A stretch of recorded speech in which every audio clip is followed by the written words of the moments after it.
அஹிம்சா, யவனிகா, கூடே விதே, ஆ ராத்திரி, ஆள் கூட்டத்தில் தனியே, ஆதி ஒழுக்குகள், Yatra, Nirakkoottu, Thani Avarthanam, new Delhi, CBI diary Kurippu, Jagratha, Sethurama Iyer CBI, Nerariyan CBI, Aksharangal, Sukrutham போன்ற திரைப்படங்கள் மாபெரும் வெற்றியை பெற்றுத்தந்தன்னு சொல்லணும்.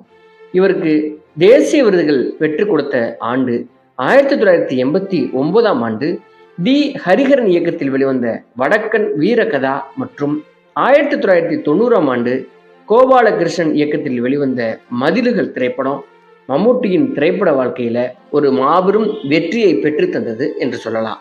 இந்திய திரைப்படத்துறையில உயர்ந்த விருதான தேசிய விருதை இந்த 2 திரைப்படங்களுமே இவருக்கு பெற்றுத்தந்தது. பிறகு 1994ஆம் ஆண்டு வெளிவந்த பொந்தன் மாடா மற்றும் விதேயன் திரைப்பட